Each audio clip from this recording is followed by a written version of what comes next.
Kratom. We hear a lot about it. Some people swear by it.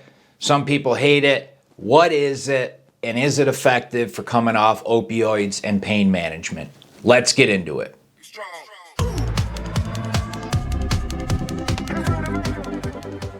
You guys want to help support Soberdogs? Check out Patreon. I would very much appreciate it. Thank you, everyone. Stop. Soberdogs Recovery does not promote or condone any drug use. Please seek professional medical help if you have an addiction. Soberdogs content is vital educational content on addiction and recovery. This video follows all of YouTube's community guidelines as safe for ads. Thank you.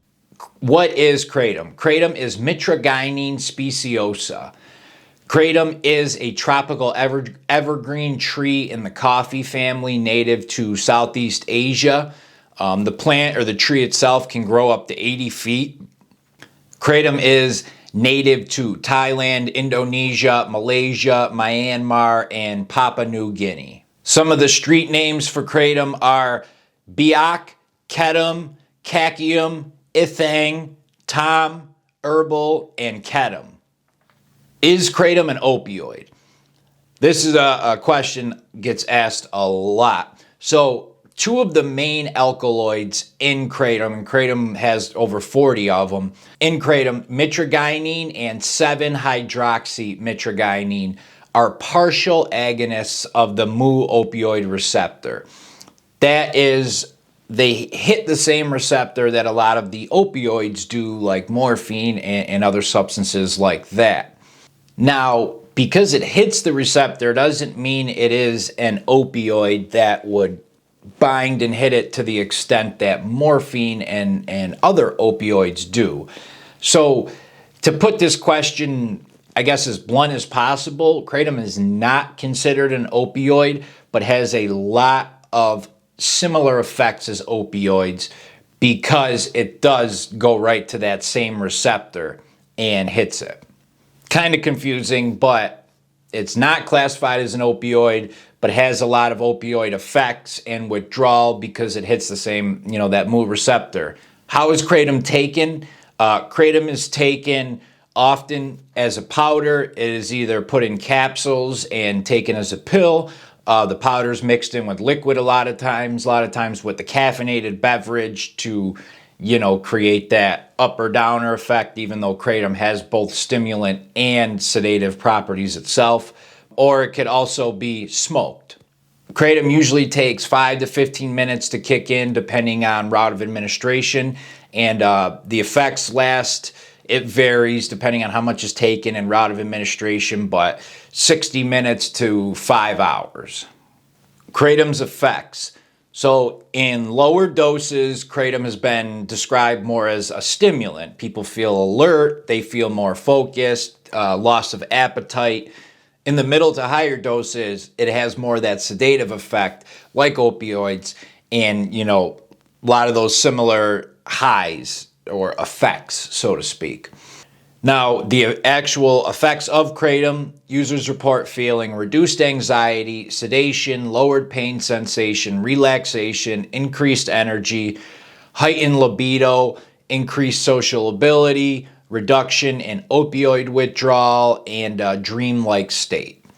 What effects somebody feels is going to vary widely depending on, what is mixed in with the Kratom, the amount taken, the person themselves, and, the source of the product. Potential health effects of Kratom: loss of appetite, anorexia, dry mouth, constipation, discoloring of the cheeks, insomnia, itching, nausea, psychotic symptoms, hallucinations, delusions, confusion, sweating, increased heart rate, tremors, and pupillary constriction, the pinpoint eyeballs. Some of the long-term effects of Kratom are hyperpigmentation. That is that darkening of the cheeks. It's like a permanent blush, and in some cases even darker of the cheeks. That is reported in a certain amount of cases. Extreme weight loss, insomnia, psychosis, and tolerance and addiction to Kratom itself. The regulation of Kratom. I'm in New York, and right now you could actually go right to a smoke shop and buy Kratom. You could sell like these kilos of it. But it varies depending on where you are, and that's all subject to change. But for right now, you got roughly ASEAN, the Association of Southeast Asian Nations, 2013, they listed Kratom cannot be put into traditional medicine or sold as health supplements. Australia, Kratom is a controlled narcotic. New Zealand, it is under medical regulation. Canada, as of 2020, companies cannot market Kratom for ingestion anymore, only as like an incense. Europe, UK, the sale, import, or export of Kratom is prohibited, and in Ireland, it is classified as a Schedule 1 drug, the highest level they have. Indonesia, beginning in 2022, it will be an illegal substance. Now, this will have a big effect on the U.S. market because we get the vast majority of our Kratom from Indonesia. U.S., so right now, Alabama, Arkansas, Indiana, Vermont, and Wisconsin have Kratom as illegal. The rest of the states, it is not. And currently, the FDA is considering trying to make it illegal. They're in consideration trying to make it a Schedule 1 as we speak. And there is a lot of Kratom in the U.S. As of 2014 to 2016, U.S. law enforcement encountered 55 tons of Kratom. So if they encountered that, you could typically assume a minimum of 10 times that they, passed through, a minimum. And it's not even illegal in many places, so there could be way more. Now on to the big question. Is Kratom good for coming off opioids, opioid withdrawal, and for pain management? This is a tough question to answer. There has been success with people using this for pain management because, like we talked about earlier, it does hit that same receptor in the brain that opioids hit. With coming off of opioids using Kratom, the main problem is most people end up getting hooked on the Kratom then. I guess in a harm reduction model, this is okay, better, but they're still hooked on the Kratom. Then when they come off that, they have withdrawal symptoms very similar to opioids. You're sweating, vomiting, nausea, confusion, flu-like symptoms, all that. And then also, because it is not really regulated, a lot of people don't know what they're getting. U.S. Poison Control reported a 50-fold increase in Kratom-related overdoses from 2011 to 2016.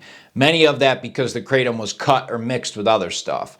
So if somebody's using Kratom to come off opioids, they're getting different strengths maybe. They don't know how much to use, what they're getting, and then they're going to be addicted to that typically. I've actually seen a couple cases.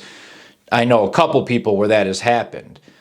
To get the best answers possible, I contacted 2 addiction doctors and asked them what they thought. First doctor said, Kratom is not an effective alternative or means to come off opioids. Users end up getting hooked on the Kratom, which creates similar withdrawal symptoms. The second one said, my biggest issue with Kratom is the lack of research and regulation. I've had patients use it with minor success, but because they're buying it at smoke shops, online, or from a drug dealer, they don't know what they're getting, the strength, and what's mixed in. So for somebody, and I know some of the argument back that other people might say is like Suboxone, those things are just another substitute. So what makes Kratom any different? Sure, that's an accurate assessment, but at least with like a Suboxone, it's got multiple chemicals in it for the blocker, for cravings, and every dose is the same. You know what you're getting, and you work with your doctor, whoever, to take it.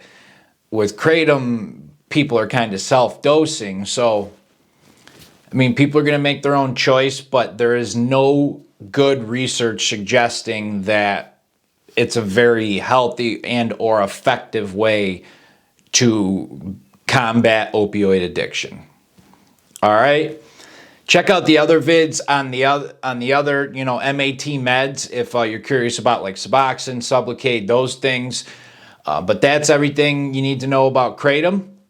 K Ruggs, the Soberdog, I'm out. See ya. Thank you, everybody. Thank you for the love and support. You guys are awesome.